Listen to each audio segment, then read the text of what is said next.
Welcome to Monk's Temple. Have you ever noticed how heavy a thought can feel? Not the weight of the world, but the weight of a single, repeating idea: this shouldn't be happening. It's a quiet protest in the mind, a subtle clenching in the chest. You might be sitting still, but inside, you are wrestling. You are arguing with a moment that has already arrived, bargaining with a reality that will not bend. And in that argument, a strange fatigue sets in. It's not the fatigue of labor, but the exhaustion of resistance. What if the key to relief wasn't in winning that argument, but in laying down the need to have it at all? This is a gentle space. A space for rest, for listening, for softening. I invite you to settle in. Let your shoulders drop. Let your breath find its own, unhurried rhythm. There is nowhere you need to be but here. Nothing you need to do but listen. And in this listening, perhaps we can explore a different way of being with life, a way taught for millennia, a way of profound and simple peace. Think of the last time you felt truly upset. Not just annoyed, but deeply troubled. Now, look beneath the surface of the event itself. What was happening after the event? Most likely, your mind was spinning. It was replaying, rewriting, protesting. Why did this happen? This is unfair. If only I had. The event may have lasted a minute, an hour, a day. But the mental replay? It can last for weeks, years, a lifetime. Buddhism offers a piercing insight here. It teaches that pain is inevitable in a human life. Loss, disappointment, physical ache, heartache, these are part of the tender experience of having a body and a heart. But suffering is different. Suffering is what the mind adds to the pain. It is the second layer, the extra weight. Pain says, this hurts.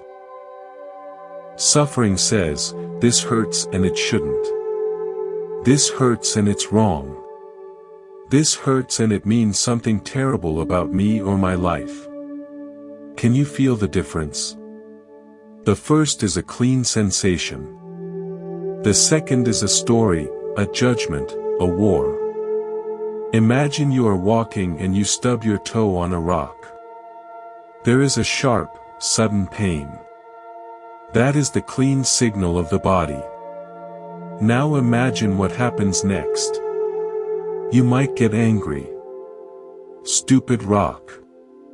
Why was it there? You might blame yourself. I'm so clumsy. I should have been watching. You might spin into fear. What if I broke it? What if this ruins my whole week? The initial pain might last 10 seconds. But the storm of anger, blame, and fear can last for 10 minutes, churning in your stomach, tightening your shoulders. The rock did not do that. Your thinking did. Buddha taught that our suffering is like grasping a hot coal with the intention of throwing it at someone else. We are the ones who burn. The resistance, the hatred, the refusal, these are the coals we clutch. The moment we open our hand, the burning stops. Not because the coal becomes cool, but because we are no longer holding it. This is not a teaching of passivity. It is a teaching of profound intelligence. It is about learning to distinguish between the pain of the stubbed toe and the suffering of the raging mind. It is about meeting the first with awareness, and letting the second gently dissolve, like a wave returning to the ocean. For now, just notice. Notice if there's a small argument you're having with today. Maybe it's with the weather, with a delayed message, with a mild discomfort in your body. Just see it. See the mental, no, you might be saying. And for just one breath, don't try to change it. Don't try to fix it. Simply acknowledge, this is what is happening. And breathe. Feel the space that opens up around that acknowledgement. No need to fill it. Just rest there. And if this space feels like a relief, if this gentle way of looking resonates with you, consider subscribing to Monk's Temple. It is a way to support this channel, yes, but it's more than that. It's a way of choosing, again and again, to return to a quieter mind. It's a signal to yourself that peace is a priority. You are always welcome here.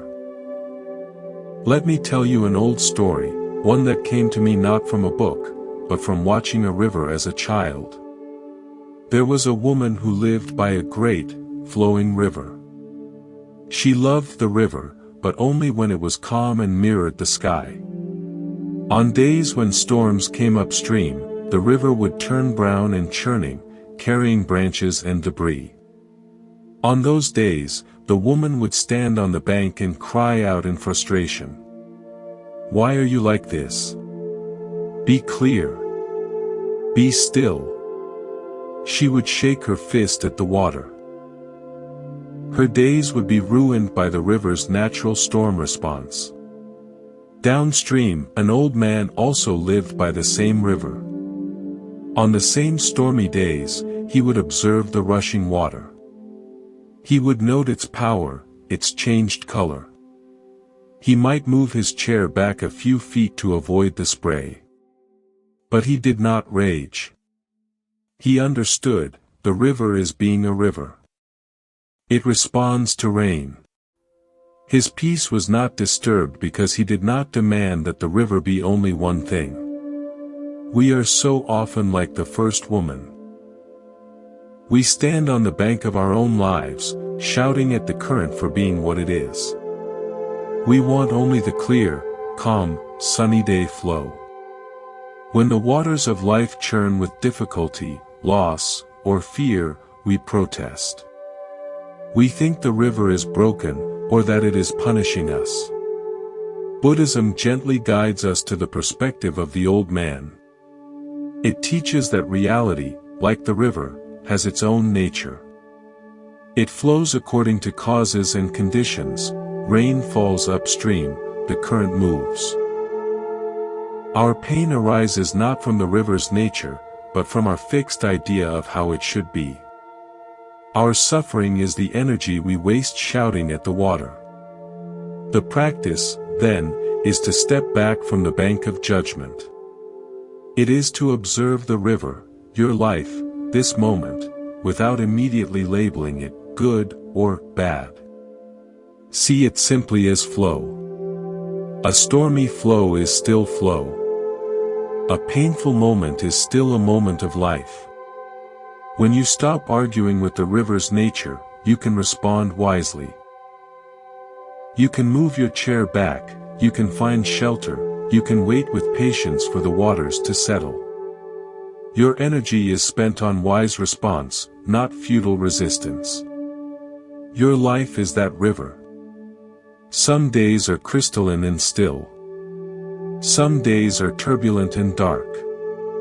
Can you watch both with the same quiet eyes? Can you be the watcher, not the warrior, on the bank? Here is a story from the tradition. Two travelers were walking on a long, dusty road. The sun was high, and they were tired and thirsty. After many hours, they came upon a small, still pond. The first traveler rushed forward, knelt down, and scooped the water into his hands. He brought it to his lips and immediately spat it out. "It's bitter. It's salty," he cried in anger and disappointment. "This pond is useless. Our journey is cursed." He sat down in despair, his thirst magnified by his frustration. The second traveler walked to the pond's edge. He, too, saw it was still and perhaps stagnant. Instead of scooping frantically, he sat quietly beside it. He waited. In his stillness, he noticed a very gentle, almost invisible trickle of fresh water entering one side of the pond. He saw that if he was patient, the fresh water would slowly displace the bitter. He did not drink yet. He simply rested, knowing the nature of water is to cleanse itself when it is allowed to flow. After a time, he cupped his hands, drank slowly, and found the water cool and sweet enough to quench his thirst. Buddha taught that the mind is often like the first traveler. When it encounters a bitter experience, a hurt, a failure, a fear, it grasps at it immediately, swallows the story of bitterness whole, and then spends its energy complaining about the taste. This is resistance. It is the frantic consumption of the unpleasant, followed by the drama of disgust. The second traveler represents acceptance. Acceptance is not drinking the bitter water and pretending it's sweet. It is the wisdom to pause. It is the calm observation, this water is bitter right now. It is the patience to allow the natural processes, of understanding, of compassion, of time, to do their gentle work. It is the trust that within every stagnant pond of pain, there is a hidden inlet of fresh perspective, if only we are still enough to notice it. What bitter pond are you kneeling before right now in your mind? An old regret? A current anxiety? Can you, just for a moment, stop trying to drink it or push it away? Can you simply sit beside it? Breathe. Notice the story of bitterness, but don't swallow it. Wait. Watch. Allow the space around it to be still. In that stillness, you are not the thirsty, desperate traveler. You are the one who is wise enough to wait for clarity. And clarity, like fresh water, always finds its way in. We carry ideas of perfection like fragile vases. We believe our lives, ourselves, our days, should be like a perfect, unchipped vase on a high shelf, symmetrical, beautiful, holding only lovely things. Then, something happens, a failure, a harsh word, a plan that crumbles. It feels like the vase has been knocked to the floor. It shatters. What do?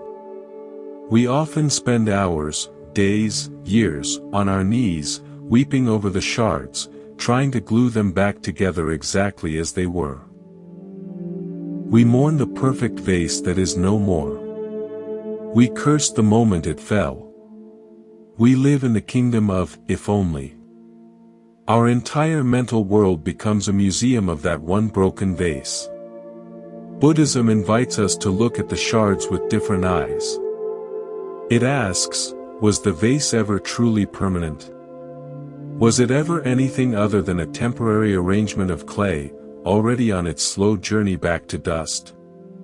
The breaking was simply a quicker form of change.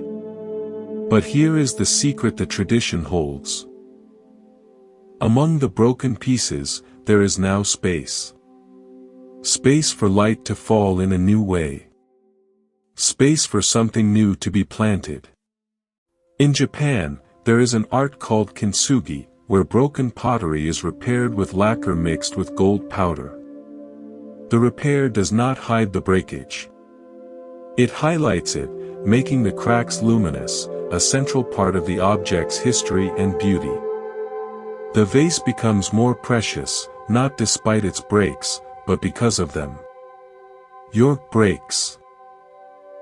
Your losses, your failures, your wounds, are like that.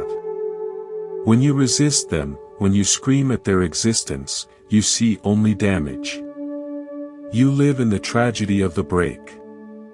But when you accept that breaking is part of having form in an impermanent world, something shifts. You can begin to gather the pieces not with despair, but with curiosity. How might these pieces be rearranged? What gold of wisdom, of resilience, of compassion, can I use to join them now? The new creation will not be the old vase. It will be something more intricate, more true, more uniquely yours. The perfection was the myth. The wholeness that includes the breaks, that is the reality. That is where peace resides.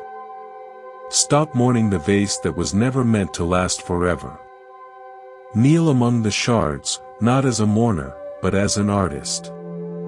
See the gold already within you, waiting to make the cracks shine. The Persian poet Rumi wrote a beautiful poem called The Guest House. He speaks of the human being as a guest house, where every morning a new arrival comes, a joy, a depression, a meanness, a momentary awareness. He instructs, welcome and entertain them all. This is a deeply Buddhist sentiment, though from another wisdom path. Your heart, your mind, is that guest house. Every feeling, every thought, is a visitor. Some come dressed in light laughter. Some come shrouded in gray sorrow. Some arrive as sharp, anxious guests, pacing the halls. What is our habitual response? We see the joyful guest and we cling. Stay forever. We see the sorrowful guest and we panic. No, not you. You can't stay. You're not welcome. We try to bar the door, push them out, pretend they aren't there. We argue with their presence. This is resistance. And in that struggle, the unwelcome guest often gets louder, bangs on the walls, and decides to stay even longer. Buddha taught a practice of radical hospitality. It is called equanimity. A balanced, open-hearted welcome to all visitors. It means when anxiety knocks, you open the door and say, "Ah, anxiety. I see you. Come in. Sit by the fire. You don't have to talk. Just be." When regret enters, you offer it a cup of tea. Not because you like regret, but because fighting it is so terribly exhausting. When you stop fighting a guest, something magical happens. The guest, feeling seen and not threatened, often finishes its business quickly. It came to deliver a message. Fear's message might be, pay attention. Sadness's message might be, something precious is passing. Honor it.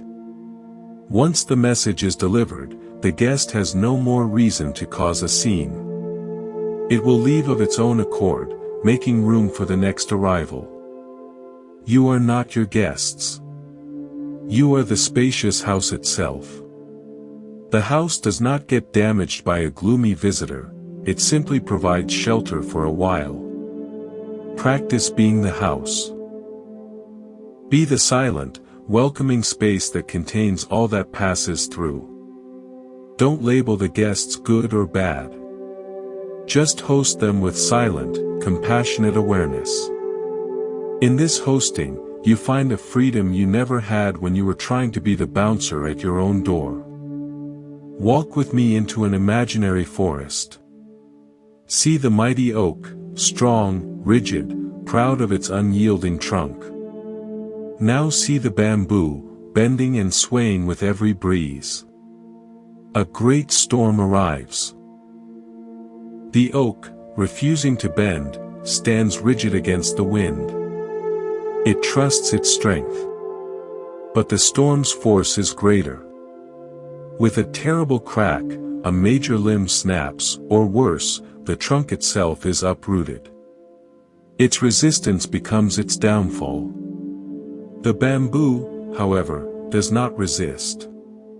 It yields completely. It bends all the way to the ground, letting the wind pass over and through it. It does not see bending as defeat. It sees it as intelligence, as the very secret of its survival. When the storm has passed, the bamboo springs back, upright, green, and unharmed. Its flexibility was its strength. So many of us are taught to be like the oak.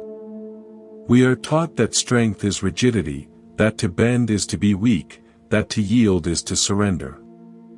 We stand stiff against the storms of life, change, criticism, loss, and we are often broken by them. We exhaust ourselves holding a position that life is steadily asking us to release. Buddhism teaches the way of the bamboo. True strength is not in resistance, but in resilient flexibility. It is the strength to feel the full force of the wind, of grief, of fear, of uncertainty, and to bend with it. To say, this wind is here. I will not pretend it is not. I will not stand rigid and let it break me. I will move with it, trusting that my roots are deep, and that when it passes, I will rise again. What storm are you standing rigidly against right now? Where in your body do you feel the rigidity? The clenched jaw, the tight shoulders, the held breath? Can you, just as an experiment, invite in a little bamboo-like flexibility?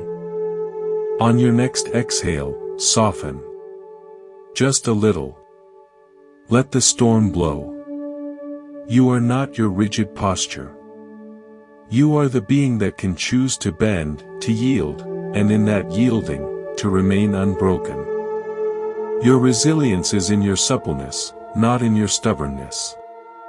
We walk through life with a sheaf of invisible contracts in our hands. Unspoken, unsigned, but deeply believed. They are our agreements with reality. We believe we have a contract that says, if I work hard, I will be rewarded. If I am kind, people will be kind in return. If I plan carefully, nothing will go wrong. My pain should be proportional to my mistakes. Life should be fair. Then, life, being life, breaks these contracts. It does not do so out of malice. It does so because it never signed them. It never agreed to your terms. You were in a negotiation where you were the only one at the table. The suffering that follows is the outrage of the contract lawyer who discovers the other party never existed. We feel betrayed, cheated, furious. We spend our energy suing life for breach of contract. We build cases, gather evidence of unfairness, and present them to the court of our own minds, day after day. It is a case we can never win, because the defendant, our idea of a contractual reality, is a fiction. Buddha's teaching on dukkha, often translated as suffering, points directly to this. A part of dukkha is the suffering that comes from craving for things to be other than they are. Our contracts are the ultimate craving, a craving for a predictable, rule-bound, fair universe. We crave the contract because it makes us feel safe. But it is a false safety, a castle built on sand. The path to peace is the quiet, courageous act of laying down the sheaf of contracts. It is to look at life and say, I see. You never promised me anything. You are not fair or unfair. You simply are. This is not cynicism. It is the most profound realism. It is stripping away an illusion. When you drop the contracts, a strange thing happens. The energy you spent on litigation becomes available for living. Gratitude for what is becomes possible, because you are no longer comparing it to what was promised. You stop keeping score. You meet each moment on its own terms, not on the terms of a broken agreement you invented. The relief is immense. You are finally free from a war you were waging against a shadow.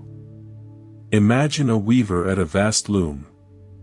With one eye, she can only see the back of the tapestry. From there, it is a chaos of loose threads, knots, tangles, colors that clash and seem to go nowhere.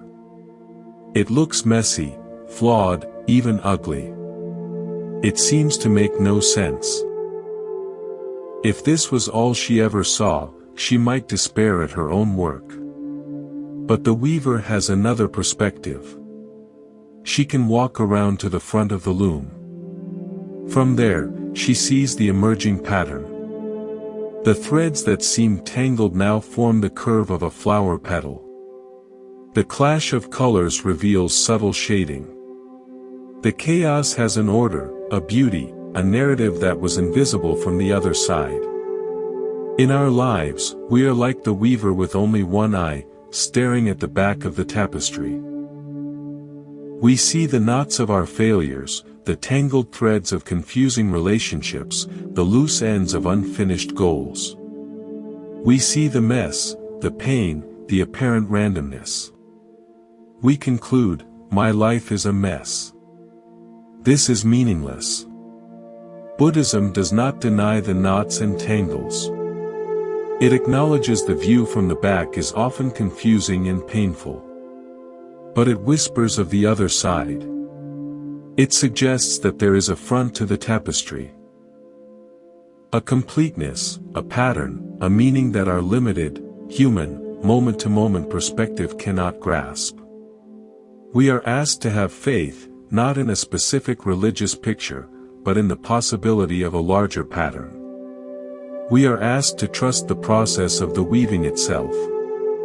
This trust is the essence of acceptance. It is saying, I cannot see the whole pattern from here. I see knots and tangles. It hurts. It's confusing. But I will not spend my life cursing the back of the tapestry.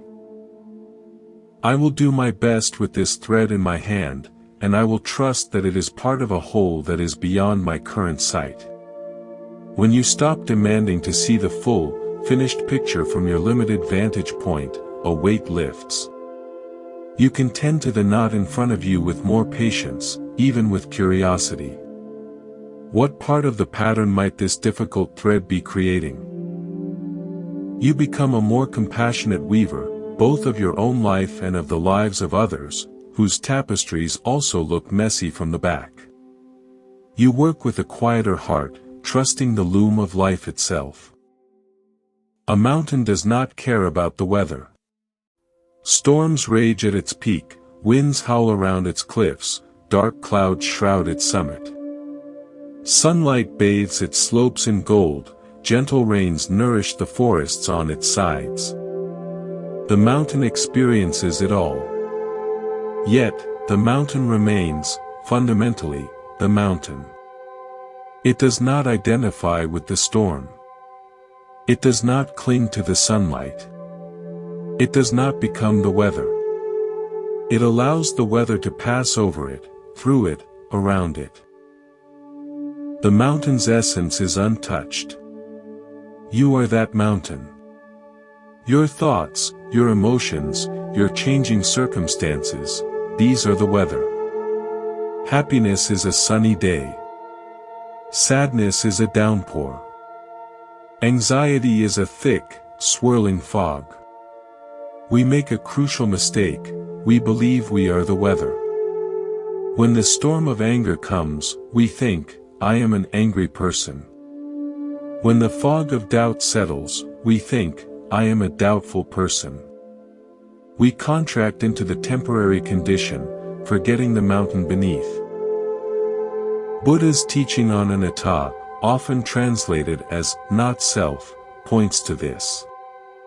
It is not a nihilistic denial of your existence.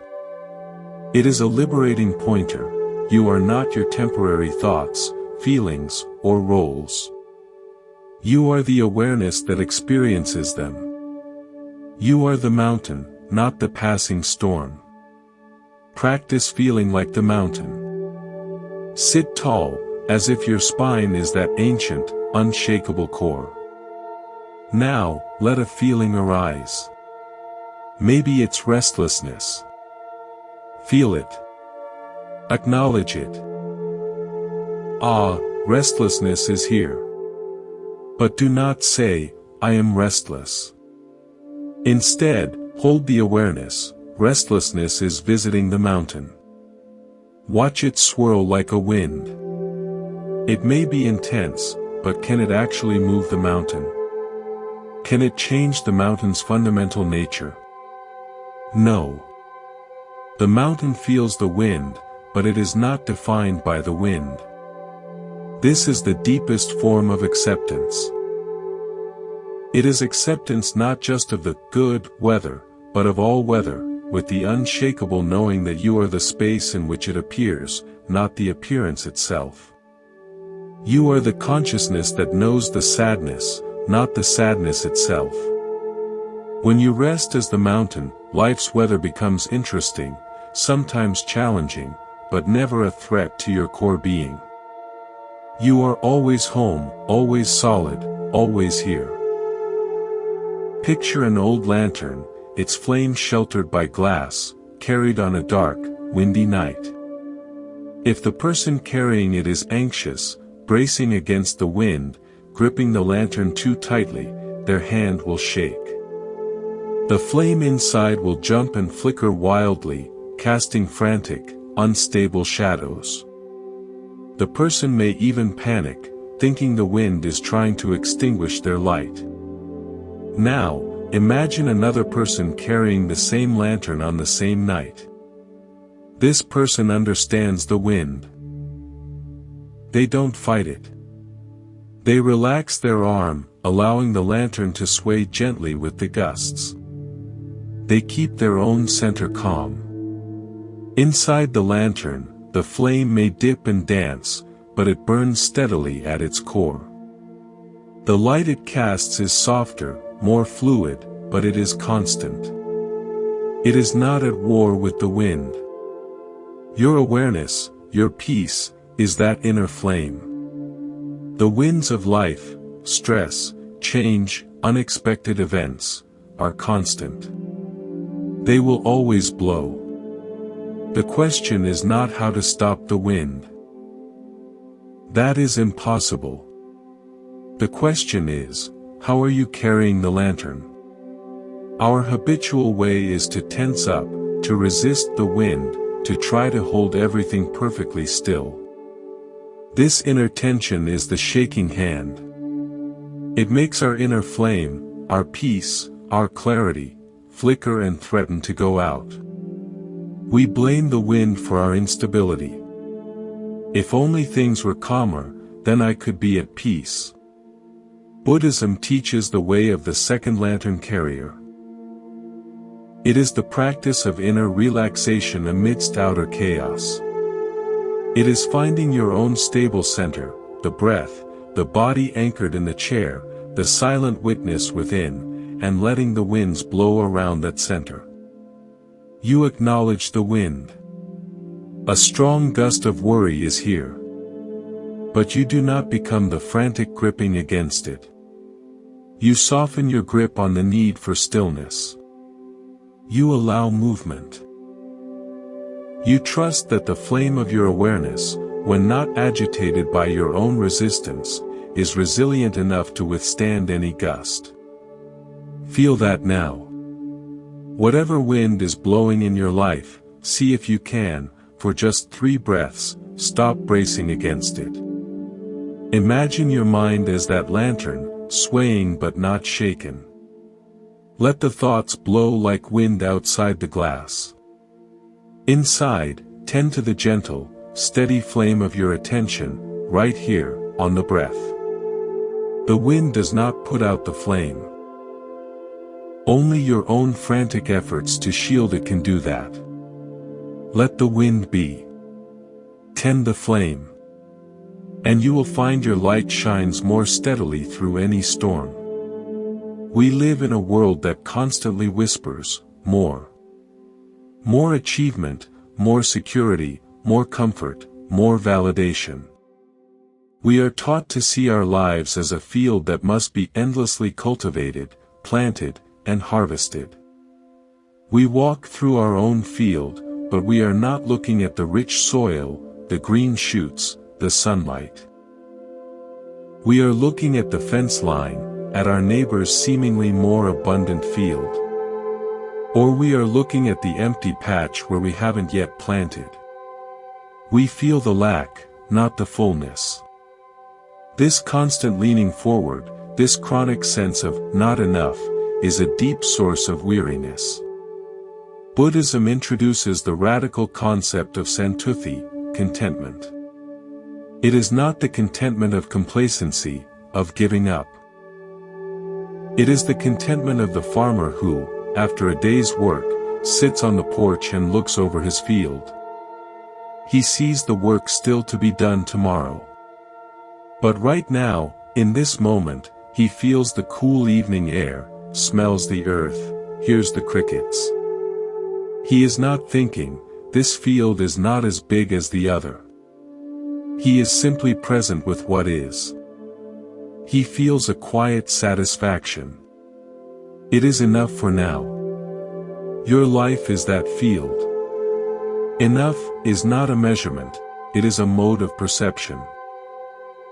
It is the decision to bring your attention back from the distant fence line and let it rest on the ground beneath your feet. On the fact that you are breathing. On the feeling of the chair supporting you. On the simple miracle of consciousness itself. When you practice this, you are not denying your aspirations. You are simply grounding them in reality, in gratitude. A tree does not constantly ache to be taller than the tree next to it. It simply draws nutrients from the soil and reaches for the sun from where it is. Its enoughness is in its being. Your enoughness is in your being, right here, right now. Try it. Pause. Name 3 things that are enough in this very moment. The air in your lungs is enough. The beating of your heart is enough. The capacity to hear these words is enough. Feel the subtle, almost imperceptible settling that happens when you do this. You are stepping out of the race of more and into the sanctuary of is. In this field of enough, anxiety withers, and peace grows, wild and quiet. Imagine you are walking a long path and come to a deep chasm. The only way across is a narrow, old rope bridge. You need to cross it to continue your journey. You step onto it, and it sways. Fear grips you. Your instinct is to clutch the handrails with a death grip. You freeze. Your knuckles are white, your body is rigid. The more you cling, the more the bridge seems to sway with your own tense vibrations. Crossing feels impossible. Now, imagine you take a different approach. You take a deep breath. You loosen your grip.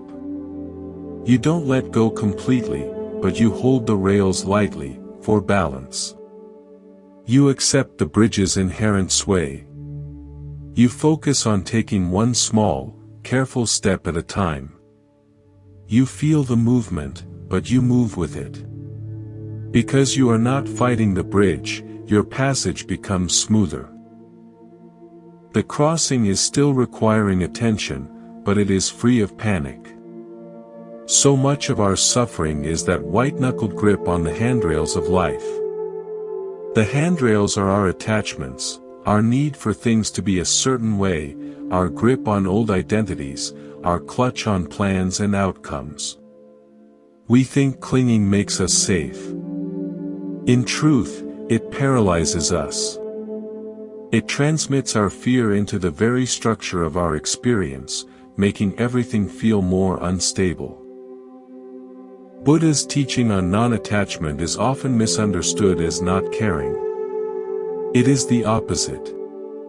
It is caring so deeply that you are willing to let go of your stranglehold, so you can actually move forward. It is holding life lightly, like the bridge railing, so you can walk across it. What bridge are you on right now? A transition? A period of waiting? A time of uncertainty. Feel where you are gripping. Is it a grip on a specific outcome? On a person's behavior? On your own self-image? Can you, breath by breath, invite your inner hands to loosen? Just a little. Trust that you can balance. Trust that the bridge, the flow of life itself, can support you when you are not fighting its natural movement. Letting go is not falling. It is the beginning of forward motion. A lake's surface is constantly changing. On a windy day, it's choppy with whitecaps. On a calm day, it's smooth as glass. At night, it reflects the moon. During a storm, it's dark and troubled. If you were only the surface of the lake, you would be tossed about, believing every change in the weather was your entire reality. But the lake is not only its surface. Beneath the choppy waves or the perfect calm, there are deep, still waters. Down there, it is quiet, cool, and stable. The storm does not reach it. The turmoil is a surface phenomenon. Your mind is like that lake. Your changing thoughts, emotions, and reactions are the surface weather. When you identify only with the surface, with the anxious thought, the angry feeling, the fleeting worry, you feel at the mercy of every wind. Your peace is conditional on calm weather. Meditation and mindfulness, core to Buddhist practice, are the process of diving beneath the surface. You are not trying to calm the waves by force. That's like trying to smooth the water with your hands. It creates more ripples. Instead, you are learning to sink your awareness beneath them. You find the anchor of the breath, the sensation of the body, the silent witness. You rest in the depth. From that depth, you can observe the surface weather with compassion, but you are not tossed by it. A thought arises, this is too hard. From the surface, you might believe it, get swept up in it. From the depth, you can note, a thought about difficulty is passing by. The thought may still be there, but it has lost its power to drown you. You are anchored in the deep, silent water of pure awareness. When you know you have this depth, life's surface storms become less frightening. You know you have a place to return to, a place that is always calm, always present. You don't have to create this depth, it is your true nature. You only need to remember to dive into it, breath by breath, moment by moment. The deeper you go, the quieter it gets, until all that remains is a vast, peaceful presence. That presence is who you truly are. We all carry unwritten letters in our hearts. Letters to people who have hurt us, filled with blame. Letters to ourselves, filled with regret for paths not taken. Letters to life itself, filled with questions that start with, why? We compose these letters in our minds, over and over, editing them, making them more eloquent, more justified. We never send them, but we carry the weight of their unsent words everywhere we go. It is a heavy bundle. Holding on to these letters is a form of resistance. It is the mind's attempt to have a final say, to get justice, to correct the past through mental rehearsal. But the past does not receive letters. It is gone. The only person reading these painful words, over and over, is you. Buddhism teaches the practice of letting go, which in this case, could be called burning the unwritten letters. It is not about condoning hurtful actions or pretending pain didn't happen. It is about realizing that carrying the letter is continuing to hurt yourself long after the original event has passed. The letter is now your weapon, turned against your own peace. Imagine taking that bundle of unwritten letters, the resentment, the regret, the unanswerable whys, and placing them gently into a silent, mental fire. You are not destroying the truth of what happened. You are releasing your ongoing argument with what happened. You are letting the story become ash, so it can return to the earth and perhaps nourish something new, instead of poisoning your present. Watch the imaginary flames consume the paper. Feel the heat, see the smoke rise. With it, feel a lightening in your chest, in your shoulders. You are not deciding the past was okay. You are deciding that your present is more important than your ongoing commentary on the past.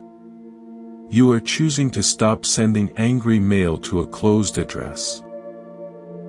What unwritten letter can you symbolically burn today? It doesn't have to be a big one. A small grievance will do. Feel the release. The space that opens up when that mental energy is freed. That space is where peace lives. Fill it with your breath, with the sounds around you, with the simple fact of being alive now, unburdened by the mail of yesterday. We expect our inner world to be perpetually spring, always growing, always blooming, always pleasant. But the heart has its own seasons, as real and inevitable as those in nature. There is a summer of joy, where everything feels bright and expansive. There is an autumn of letting go, where things fall away, and a certain melancholy beauty reigns. There is a winter of stillness, of contraction, where things feel dormant, maybe even barren. And there is a spring of renewal, where new life, new hope, stirs from within. Our suffering often comes from resisting the season we are in. We experience an inner winter, a period of sadness, low energy, or grief, and we panic. This shouldn't be happening. I need to be productive, to be happy. We try to force blossoms in the snow. We exhaust ourselves pretending it's summer when our soul is in deep winter rest. Buddhist wisdom teaches us to honor the seasons of the heart. It asks, what if this winter is not a mistake, but a necessity? What if the heart, like the earth, needs a period of fallow rest to replenish? What if the sadness of autumn is not pathology, but the natural, intelligent process of release? When you accept the season you are in, you stop wasting energy on denial. In winter, you build inner fires of compassion and rest. You be still. In a stormy season, you find shelter in mindfulness and wait it out. You don't curse the rain for being rain, you put on a coat or stay indoors until it passes. Your worth is not determined by your emotional season. A tree in winter is no less a tree than it is in full leaf. It is simply being a tree in winter.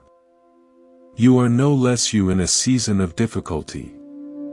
You are simply being human in a human season. Trust the cycle. Tend to yourself appropriately for the season you're in. Spring always follows winter. Not because you force it, but because it is the nature of cycles. Your only task is to stop arguing with the calendar of your own heart. A student, burdened by his worries, went to his teacher. He talked endlessly about his fears for the future, his regrets about the past. The teacher listened patiently, then began to pour tea into the student's cup. He poured and poured, even as the cup overflowed, spilling hot tea onto the floor. "Master," the student cried. "Stop. The cup is full. It can't take any more." The teacher set down the pot. "Exactly," he said softly. "Like this cup, your mind is too full. full of yesterday's thoughts and tomorrow's fears. How can you receive anything new, clarity, peace, this present moment, when there is no space? You must empty your cup. Our minds are that overfull cup. We are so occupied with the mental chatter of what was and what might be that there is no room for what is. The present moment, the taste of tea, the sound of a bird, the feeling of the breeze, tries to enter, but it just spills over the edge, unnoticed. We are too busy holding on to the full cup to receive the fresh offering of now. Buddhist meditation is, in essence, the practice of emptying the cup. Not by violently dumping it out, but by patiently, gently, not refilling it. You sit. You notice a thought about the past, that's more tea being poured in. You gently let it go, returning your attention to the breath, you stop pouring. You notice a worry about the future, more tea. You let it go, returning to the sensation of your body, you stop pouring. Over and over. This is not suppressing thoughts. It is choosing not to dwell on them, not to add more tea to an already full cup. As you do this, space appears. The swirling liquid settles. And into that space, a profound simplicity enters. You become aware of the cup itself, the pure awareness that holds all experience. And you become aware of the tea, the present moment, which can finally be tasted, fully, clearly, without the mess of overflow. What is filling your cup right now? The dregs of an old conversation. The steam of an upcoming deadline. See if you can, for the next minute, simply stop pouring. Let the thoughts be, but don't follow them. Come back to the sensory reality of this moment. The cup is not your enemy. Your endless pouring is. Empty the cup, and you will find it was never meant to be perpetually full.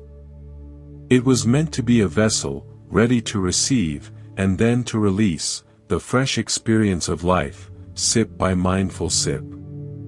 Walk into a room at night and flip the switch. The light comes on. The room is illuminated. The light does not pick and choose what to reveal. It falls equally on the beautiful vase and the dusty corner, on the comfortable chair and the stack of unpaid bills. It simply allows everything in the room to be seen, without judgment, without preference. Your awareness is that light. Your thoughts and feelings are the objects in the room. Some are pleasant, some are unpleasant. Our habit is to try to be a selective light. We want to shine only on the pleasant objects, the happy memories, the comforting thoughts. We want to keep the dusty corners, the painful feelings, in shadow. We resist illuminating them. But resistance is like trying to hold a shadow in place, it takes constant effort and keeps part of the room trapped in darkness. Buddhist mindfulness is the practice of becoming the all-allowing light. It is turning the light of your non-judgmental attention onto everything in the room of your present experience. You notice the anxious thought in the corner. Instead of rushing to throw a sheet over it, you simply let the light of your awareness fall upon it. Ah, anxiety is here. You notice the tightness in your shoulders. You shine the light there. Sensation of tightness. You don't try to change it. You just see it, clearly, in the light. A miraculous thing happens when you do this. Objects seen clearly in the light lose their mysterious, threatening power. The monster in the closet was just a shadow cast by a pile of clothes. The overwhelming feeling, when held in the steady light of awareness, often reveals itself to be a temporary constellation of physical sensations and passing thoughts. It does not define the room. It is just one object among many. You are not the dusty corner or the beautiful vase. You are the light that makes both visible. Your job is not to clean the room or arrange the furniture. Your job is to keep the light on, steadily, kindly, without favoritism. In that unwavering light, peace is not something you find among the objects. Peace is the quality of the light itself, clear, bright, and inherently calm. A man owned a donkey that he used to carry goods to the market. One day, he loaded the donkey with sacks of salt. On the way, they crossed a shallow stream. The donkey slipped, and some of the salt dissolved in the water, lightening its load. The donkey, feeling relief, noted this. The next day, the man loaded the donkey with sacks of sponges. When they came to the same stream, the donkey deliberately lay down in the water, expecting his load to lighten again. Instead, the sponges soaked up the water, becoming many times heavier. The donkey struggled miserably under the increased weight. Our minds are like that donkey, and our strategies for relief are like its actions. We find something that seems to ease our burden in one situation. Worrying gives an illusion of control, blaming others gives a feeling of righteousness, numbing out gives temporary escape, and we apply it to every situation. We lie down in the stream of life with our sponges of habit, only to find our mental burden multiplied. Buddha's teaching on right view and right action is about discernment. It's about understanding the nature of your load and the nature of the water. What dissolves resistance? What multiplies it? Clinging to a story of victimhood might feel light at first, the salt dissolving, but over time, it becomes a soaked sponge of bitterness that weighs you down. Accepting a difficult truth might feel heavy at first, like the dry sponge, but as you carry it with awareness, it lightens, because you are no longer fighting it. The key is to stop applying yesterday's strategy to today's load without looking. Pause at the stream's edge. Look at what you're carrying. Is it salt, something that will dissolve if you simply stop fighting and let the waters of acceptance flow over it? Or is it a sponge? A habit of mind that will only get heavier if you engage with it in the old way? Wisdom is knowing the difference. Sometimes, the way to lighten the load is to stand firmly, not to lie down. Sometimes, it's to let go, not to cling. Pay attention. Learn from the river. And choose your action from clarity, not from blind habit.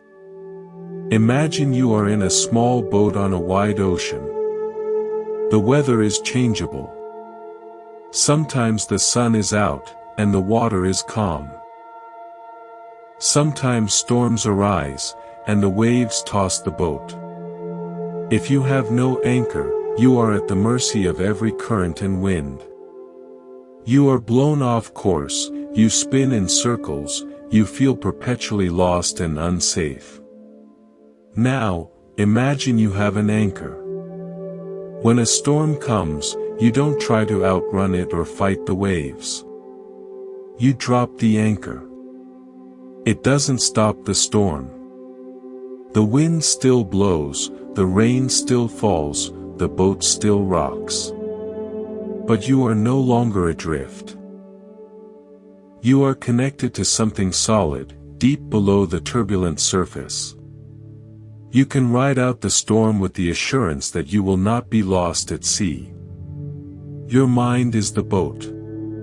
The changing conditions of life are the weather. Your anchor is your practice of presence, your breath, your body awareness, a mantra, a touchstone of mindful attention. When the storms of strong emotion, stress, or confusion arise, your instinct may be to panic, to try to think your way out, to mentally flee. This is like trying to paddle against a hurricane. It exhausts you and gets you nowhere. The Buddhist practice is to remember your anchor. Instead of getting lost in the story of the storm, this is terrible. What if you drop your attention into the anchor? You feel the next breath, all the way in, all the way out. You feel your feet on the floor. You repeat a quiet phrase of peace. You are not denying the storm. You are simply choosing where to place your attention. You are connecting to the deep, still stability that exists beneath the surface chaos of your thoughts. The storm may rage on for a while. But you, anchored, are no longer terrified of being swept away. You know this, too, will pass. And when it does, you can pull up the anchor and sail on, guided by the clearer skies, having survived not by struggle, but by intelligent, anchored presence. Find your anchor now. What is one thing you can always return to, right here in this moment, that grounds you? Your next breath is always a good place to start. A dusty mirror cannot reflect clearly. It shows a blurred, distorted image. We might look into it and feel dismayed by the unclear reflection, thinking something is wrong with our face, when the problem is simply the dust on the glass. Your mind is that mirror. Your innate nature is clear, aware, and peaceful. But over it, layers of dust accumulate. The dust of past hurts, the grime of future worries, the film of judgments and opinions. When you look at life through this dusty mirror, everything appears distorted. A neutral event looks like a threat. A simple comment feels like an attack. Your own reflection looks flawed and unclear. We spend so much energy trying to fix the distorted images we see, not realizing the problem is the mirror itself. We try to rearrange our life to look better in the dusty reflection. We try to fix our flawed self-image. It is endless, frustrating work. Buddha's path is the path of cleaning the mirror. The practices of meditation, mindfulness, ethical living, and wisdom are not about creating a new image. They are about gently, patiently, wiping away the dust. You are not creating peace, you are removing the obstacles to the peace that is already there, just as you are not creating the mirror's reflectivity, you are uncovering it. Every time you observe a thought without getting swept away by it, you wipe a speck of dust. Every time you meet a feeling with acceptance instead of judgment, you wipe another. Every time you choose compassion over resentment, you clear a streak. It is a moment-by-moment practice. You don't have to clean the whole mirror at once. Just tend to the speck in front of you now. As the mirror clears, something beautiful happens. You begin to see life as it is, not as your distortions portrayed it. You see your own true nature, not perfect, but inherently good, aware, and whole. The clarity itself is peace. You stop trying to fix the reflection and start resting in the clear, reflecting nature of the mirror itself. Your purpose shifts from achieving a perfect image to maintaining a clear one. And in that clarity, everything is seen, and everything is allowed to be exactly as it is. We often think of our lives as a solo performance. We are on stage, alone, with a single instrument. We believe we must play a perfect, uninterrupted melody. Any wrong note, any moment of silence, feels like failure. The pressure is immense. But what if your life is not a solo, but part of a vast, cosmic symphony? You have your instrument, your unique voice, your body, your mind, and you play your part. But you are playing alongside countless other instruments, other people, nature, circumstances, the flow of time itself. Sometimes you have a melodic lead. Sometimes you provide quiet harmony. Sometimes you rest while others play. The suffering of the soloist comes from the belief that the entire symphony depends on their perfect performance. They resist the natural rests, they panic at the complex passages, they are deaf to the beautiful music happening around them because they are so focused on their own few bars. Buddhism teaches interbeing, the profound interconnection of all things. Your part is essential, but it is only a part. When you understand this, you can relax into your role. You play your notes as best you can, with presence and heart. But you also listen. You listen to the strings of other people's lives, to the percussion of events, to the wind section of change. You trust the conductor, the intelligent, unfolding process of life itself. A wrong note, in a symphony, is not a catastrophe. It is absorbed into the larger movement. A rest is not emptiness, it is a space that makes the next note meaningful. When you stop trying to be the entire orchestra, you can finally enjoy the music. You can appreciate the beauty of other parts. You can sense the grand, often inscrutable composition, and feel humbled, grateful, and held by it. You are not alone on the stage. You never were. You are a unique voice in an ancient, endless song. Play your part with love, but let go of the need to control the score. Listen. Harmonize. And in that listening, you will find a deep sense of belonging that silences the fear of the soloist forever. The symphony is already beautiful, with you in it, exactly as you are. Picture a spinning wheel, a potter's wheel, a prayer wheel, a Ferris wheel. At the outer edge, the movement is fast, blurry, dizzying. If you are stuck on the rim, you feel thrown about, nauseous, out of control. You see only a whirl of colors and shapes, no clarity. But at the very center of that same wheel, there is a point of perfect stillness. The axle does not move.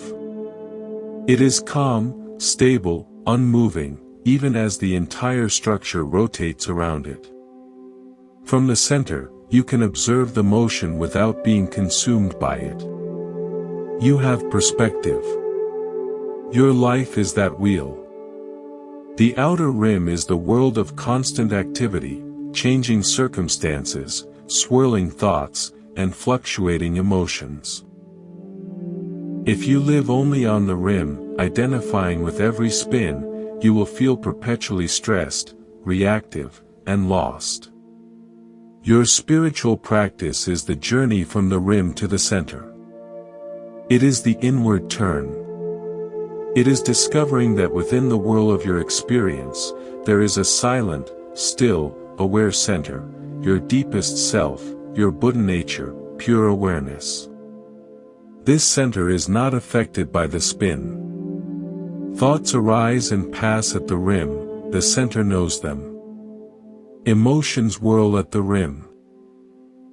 The center feels them but is not them. Meditation is not about stopping the wheel. That's impossible. It is about finding your way back to the center, again and again. You focus on the breath, a point close to the center. You let the thoughts spin on the rim without jumping on them. With each return to the breath, you move closer to the axle. You rest in the stillness. From the center, life looks different. The blur becomes a comprehensible pattern. The dizziness stops. You can make choices from calm, not from panic. You are in the world, but not of its frantic spin. You are grounded in an unshakable peace. Where is your center right now? Can you feel it, even as the wheel of your day turns? It is always there, waiting for your return. It is your true home. You are given a plot of land, the garden of your mind. You cannot control the weather, external events, or the quality of the soil you start with, your past, your genetics. But you have a great deal of say over what you plant and how you tend it. If you plant seeds of worry, water them with constant rumination, and fertilize them with negative stories, you will grow a thicket of anxiety. If you plant seeds of resentment and nurse them with replaying old hurts, you will harvest a crop of bitterness. The garden will be an unpleasant, thorny place, and you will blame the weather or the soil. Buddha's teaching on karma is often simplified as cause and effect. On the level of the mind, it is precisely this gardening principle. Your intentional thoughts, words, and actions are seeds. Your repeated habits are the watering and tending. Your inner experience is the harvest. The good news is, you can start gardening differently at any moment. You can notice a weed of jealousy sprouting.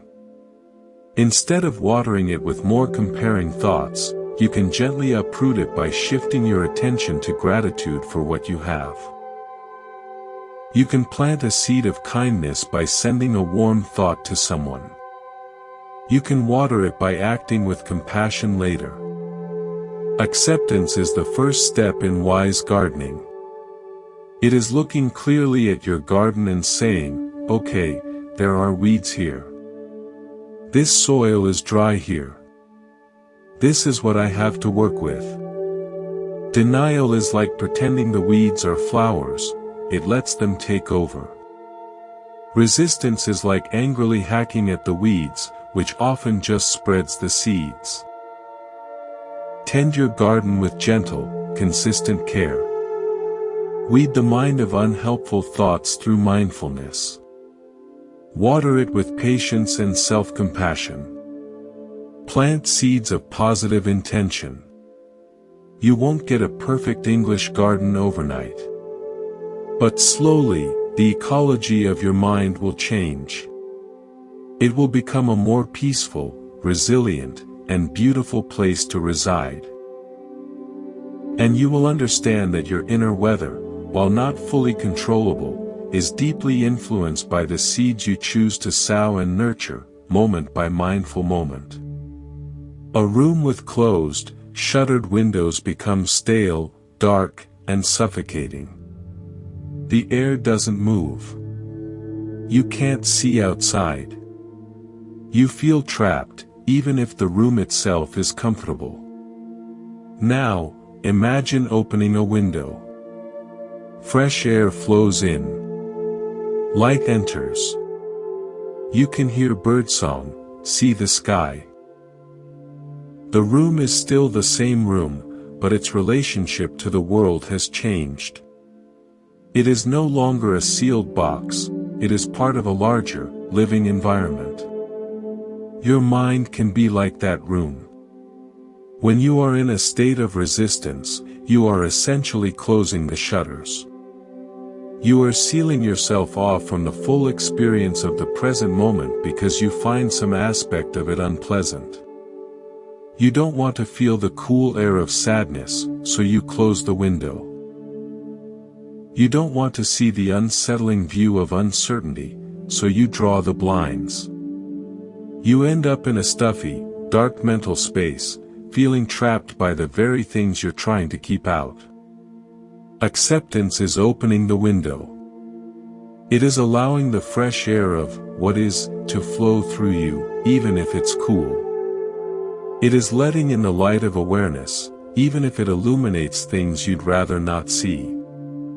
It is hearing the full symphony of the present, the beautiful and the discordant.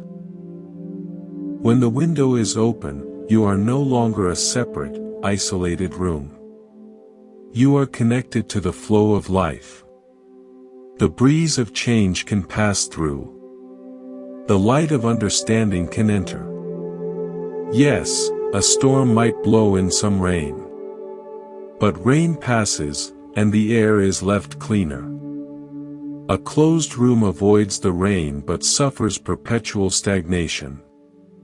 What window have you closed in your heart? Is it shut against a feeling of vulnerability? Against a truth you don't want to face? Just crack it open, an inch. Breathe. Feel the immediate circulation of energy, the relief of no longer holding the shutters so tightly.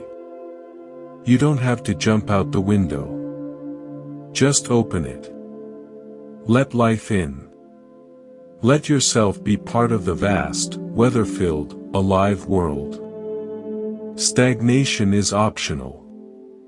Fresh air is always available, the moment you stop resisting the breeze. We have walked through many landscapes together, rivers, mountains, gardens, quiet rooms. We have spoken of resistance and the profound peace that waits on the other side of its cessation. This is not a philosophy to be memorized, but a truth to be lived in the laboratory of your own experience. Buddha's teachings are not a destination, but a map back to a home you never truly left. That home is the present moment, met with an open heart. It is the you that exists before the argument with reality begins. It is the awareness that is always here, beneath the weather of your thoughts. The journey is simple, though not always easy. It is the moment-to-moment choice to stop fighting. To notice the clench of no in your mind, and to breathe into it with a gentle yes to what is already here. Yes, even to the pain. Yes, even to the confusion. Yes, even to the not knowing. This yes is not agreement with injustice. It is the end of your inner war with the fact that, in this moment, something unjust is occurring. From that ceasefire, wise and compassionate action can arise, unclouded by reactive anger or fear. You are not broken. You are not behind. You are not missing the manual to life. You are a human being, having a human experience, which includes all of its exquisite joy and its heartbreaking pain. The problem was never the experience itself. The problem was the belief that you shouldn't be having it. So, as we come to a close, I invite you to do one thing. Right now. Set everything down. All the concepts, all the stories, even the ones from this talk. Let them go. And simply be here. Feel the weight of your body being held by the chair, the floor, the earth. Listen to the silence between sounds, or to the sound itself. Notice the gentle rise and fall of your breath, all on its own, without your help. This is it. This is the reality you have been seeking peace from. And it is also the only place where peace can ever be found. Welcome it. All of it. The stillness and the noise. The comfort and the ache. Welcome it as you would welcome an old friend after a long journey, with open arms and no conditions. This is acceptance. This is the end of arguing. This is the beginning of peace. You are home. Thank you for listening. This is Monk's Temple. May you be well. May you be peaceful. May you be free.